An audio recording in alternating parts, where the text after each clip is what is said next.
Hello বন্ধুরা, নতুন ভিডিওতে আপনাদের সবাইকে স্বাগতম।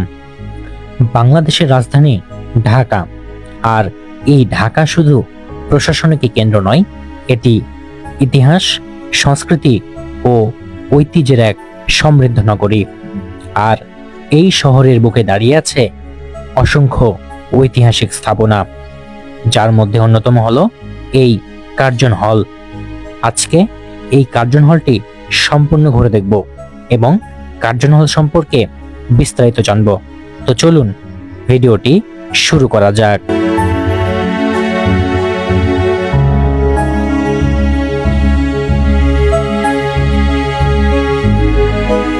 লাল ইটের নান্দনিক স্থাপত্য, মুঘল ও ইউরোপীয় স্থাপত্য শৈলীর অসাধারণ সমন্বয় এবং শত বছরের ইতিহাস নিয়ে কার্জন হল আজ ঢাকা বিশ্ববিদ্যালয়ের অন্যতম পরিচিত প্রতীক।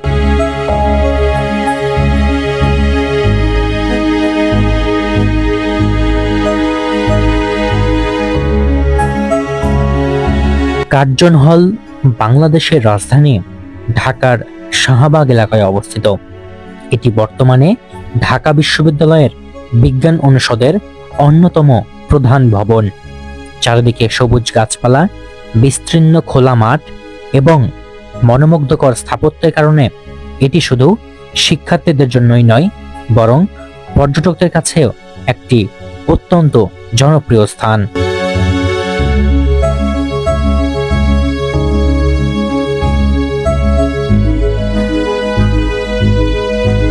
কার্জন হলের নামকরণ করা হয় ব্রিটিশ ভারতের ভাইসরয় লর্ড জর্জ নাথানিয়েল কার্জনের নাম অনুসারে। লর্ড কার্জন 1899 থেকে 1905 সাল পর্যন্ত ব্রিটিশ ভারতের ভাইসরয় হিসেবে দায়িত্ব পালন করেছেন এবং ঢাকা সফরের সময় তিনি এই ভবনের ভিত্তিপ্রস্তর স্থাপন করেন।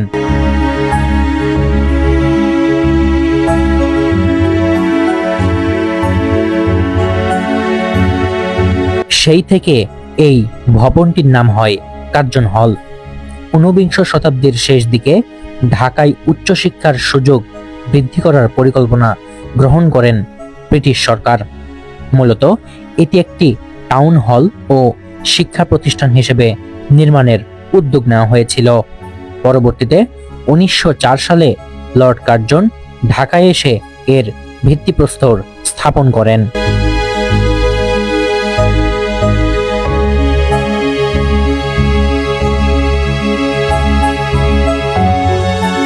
পরবর্তীতে 1905 সালে ভবনটির নির্মাণ কাজ সম্পূর্ণ হয়। প্রথম দিকে এটি ঢাকা কলেজের বিজ্ঞান শিক্ষার জন্য ব্যবহৃত হতো। বঙ্গভঙ্গ এবং কার্জন হল 1905 সালে ব্রিটিশ সরকার বঙ্গভঙ্গ ঘোষণা করে। লর্ড কার্জনের এই সিদ্ধান্তের ফলে পূর্ববঙ্গ ও আসাম নামে একটি নতুন প্রদেশ গঠিত হয়।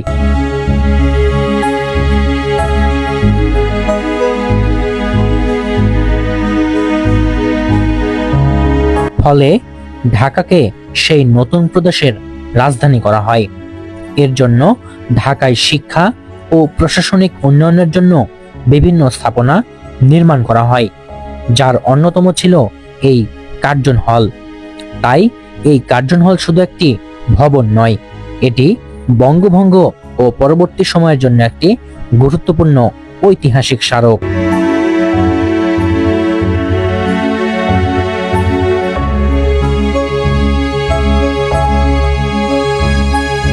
ঢাকা বিশ্ববিদ্যালয়ের সঙ্গে কার্জন হলের সম্পর্ক 1921 সালে ঢাকা বিশ্ববিদ্যালয় প্রতিষ্ঠিত হওয়ার পর। এরপর এই কার্জন হল ঢাকা বিশ্ববিদ্যালয়ের অধীনে আসে। এরপর থেকে এটি বিজ্ঞান শিক্ষার অন্যতম প্রধান কেন্দ্র হিসেবে ব্যবহৃত হয়ে আসছে।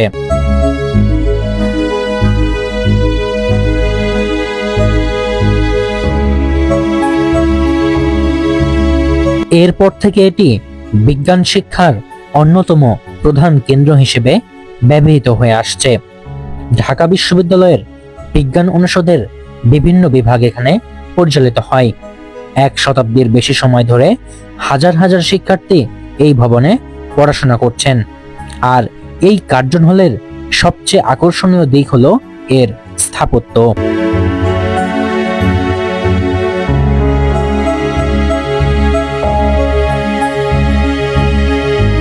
এখানে দেখা যায় মুঘল স্থাপত্যের প্রভাব, ইসলামিক নকশা, ইউরোপীয় স্থাপত্য রীতি, ভারতীয় উপমহাদেশীয় কারুকাজ, লাল ইটের বিশাল দেওয়াল এবং খিলানযুক্ত বারান্দা, গম্বুজ, মিনার এবং নান্দনিক অলঙ্করণ ভবনটিকে অত্যন্ত আকর্ষণীয় করে তুলেছে।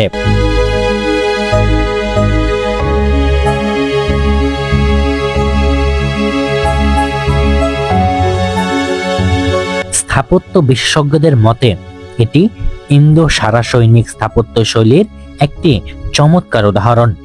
কার্জন হলে প্রবেশ করলেই চোখে পড়ে বিশাল সবুজ মাঠ, চারিদিকে রয়েছে পুরনো বৃক্ষ, ফুলের বাগান, খোলা আকাশ, শান্ত ও মনোরম পরিবেশ।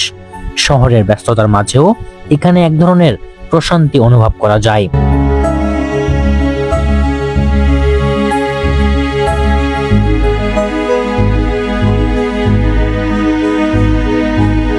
প্রতিদিন এখানে অসংখ্য শিক্ষার্থী, গবেষক ও দর্শনার্থী আসেন। কার্জন হল মূলত ঢাকা বিশ্ববিদ্যালয়ের বিজ্ঞান অনুষদের অংশ। এখানে বিভিন্ন সময়ে নিম্নলিখিত বিভাগ ও কার্যক্রম পরিচালিত হয়ে আসছে। তার মধ্যে পদার্থবিজ্ঞান, রসায়ন বিজ্ঞান, গণিত, উদ্ভিদ বিজ্ঞান, প্রাণীবিজ্ঞান, পরিসংখ্যান এবং ভূতত্ত্ব। তাছাড়া মনোবিজ্ঞান সহ বিভিন্ন বিজ্ঞান ভিত্তিক বিভাগ। সময়ের সঙ্গে সঙ্গে কিছু বিভাগ অন্য ভবনে স্থানান্তরিত হলেও কার্জন হল এখনো বিজ্ঞান শিক্ষার অন্যতম প্রতীক।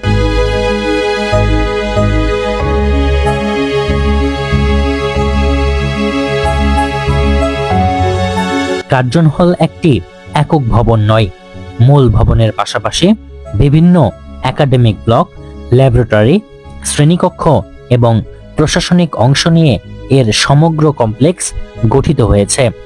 সময়ের সঙ্গে সঙ্গে নতুন ভবন যুক্ত হয়েছে, তবে ঐতিহাসিক ভবনটি বা ঐতিহাসিক মূল ভবনটি সবচেয়ে বেশি পরিচিত।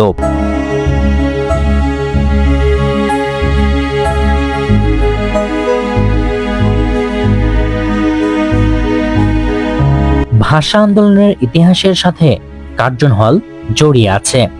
1948 সালে এখানেই ঢাকা বিশ্ববিদ্যালয়ের ছাত্ররা পাকিস্তানের গভর্নর জেনারেল মোহাম্মদ আলী জিন্নাহর রাষ্ট্রভাষা হবে উর্দু এতদ সংক্রান্ত ঘোষণার প্রতি প্রথম প্রতিবাদ জানিয়েছিলেন।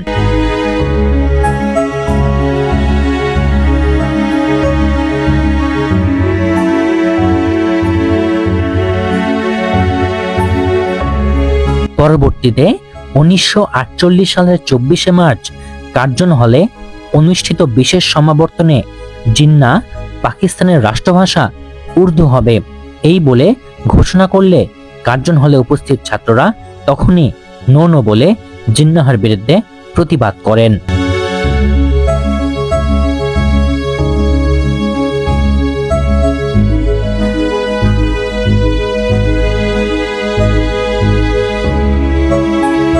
উনিশশো 71 সালের মহান মুক্তিযুদ্ধের সময় ঢাকা বিশ্ববিদ্যালয়ের অন্যান্য স্থাপনার মতো কার্জন হলও ঐতিহাসিক ঘটনার সাক্ষী হয়ে থাকে। মুক্তিযুদ্ধের বিভিন্ন স্মৃতি ও সংগ্রামের চিহ্ন এই এলাকার ইতিহাসের সঙ্গে জড়িয়ে আছে।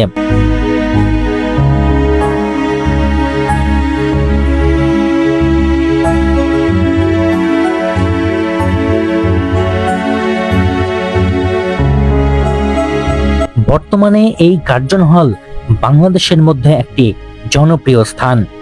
এর কারণ হলো ঐতিহাসিক গুরুত্ব, অসাধারণ স্থাপত্য শৈলী, ঢাকা বিশ্ববিদ্যালয়ের পরিচয়ের অংশ, পর্যটকদের আকর্ষণ এবং ফটোগ্রাফির জন্য চমৎকার স্থান, এছাড়াও গবেষণা ও শিক্ষার ঐতিহ্য।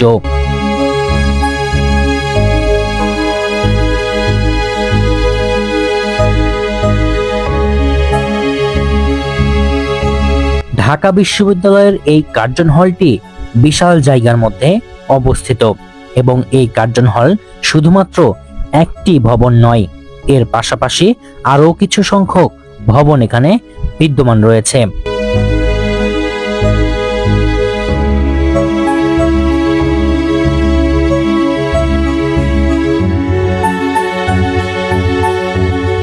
কার্জন হল শুধু ঢাকা বিশ্ববিদ্যালয়ের একটি ঐতিহাসিক ভবন নয়, এটি বাংলাদেশের শিক্ষা, সংস্কৃতি ও ঐতিহ্যের এক গৌরবময় প্রতীক।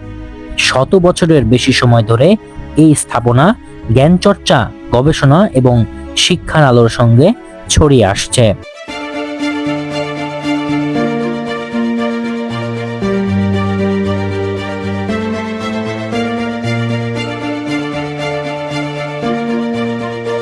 এর মনোমুগ্ধকর স্থাপত্যশৈলী, সবুজ পরিবেশ এবং সমৃদ্ধ ইতিহাস প্রতিদিন অসংখ্য শিক্ষার্থী, গবেষক ও দর্শনার্থীকে মুগ্ধ করে।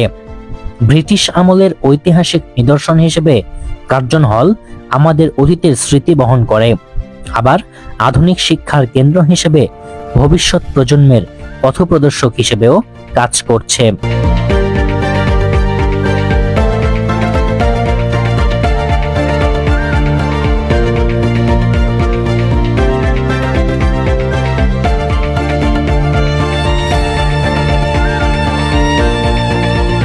তাই এই কার্জন হল শুধু একটি ভবন নয়, বরং বাংলাদেশের উচ্চশিক্ষা, ইতিহাস ও ঐতিহ্যের এক অমূল্য সম্পদ, যা যুগের পর যুগ দেশের মানুষের কাছে গর্ব ও অনুপ্রেরণার উৎস হয়ে থাকবে।